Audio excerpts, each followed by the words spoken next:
Thank you, Acting Deputy Speaker. Local Frankston young man Jack Knight was 18 when a family breakdown left him homeless.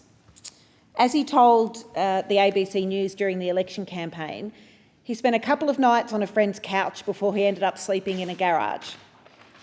It was very cold, he said, and he was wandering around Frankston because he didn't know what to do next. He came across a youth hangout and someone offered him a sausage and bread, and he said to them, "I just have nowhere to go." A support worker helped him into transitional housing and then into a share house. And Jack is now a terrific social worker in Frankston. He started studying youth work and helps other young people facing homelessness as a case manager. He's a story of success, but unfortunately, that success is unattainable for too many young people in my area. According to the Youth 2 Alliance, which is a group of local organisations which help young people in trouble, over the last 2 years, 390 people aged between 15 and 25 in the Frankston-Mornington Peninsula region needed emergency housing, but there was nowhere to send them.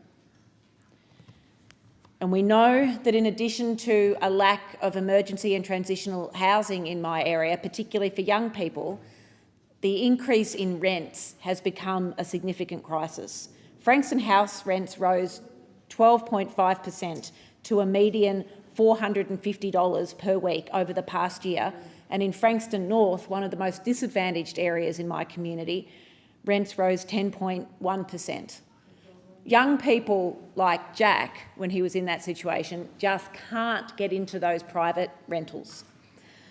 During the election campaign, the Youth 2 Alliance asked all of the candidates for Dunkley to sign a pledge. And I did so because in Frankston and Mornington Peninsula regions, there was an increase of 50% in the rate of young people aged 15 to 25 requesting assistance with securing crisis housing over the COVID time. Frankston and the Mornington Peninsula are two of the 6 worst local government areas in Victoria, with homeless residents sleeping rough every night. And there is no local crisis accommodation options for young people, so they're forced to travel up to 2.5 hours on a one-way journey on public transport to somewhere like Hyatt or Dandenong, or sometimes even further, to find somewhere to sleep. Andrew Broon, the YSAS CEO and chair of the Youth 2 Alliance, asked us during the election campaign to pledge to play a role in addressing the social parity issue faced by young people and families living in my community without secure housing.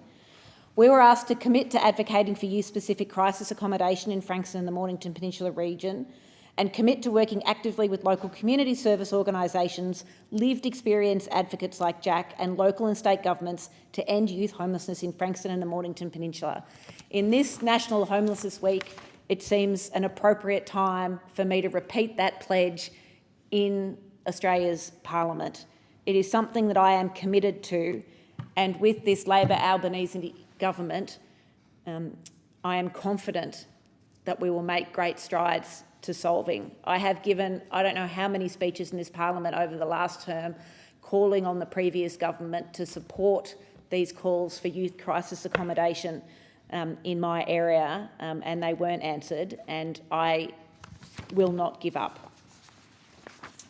I can't be there on Wednesday, but the Salvation Army is holding an End Youth Homelessness rally, asking people to come and make a plan, because that's the theme of Homelessness Week this week. Make a plan to share ideas and grab a sausage at the White Street Mall on Wednesday. And I wish them all the best of luck and hope that people in my community go, because this is something that we need everyone to buy into and work together. Council, state government, federal government, services and our local community. We need to work together to solve this issue.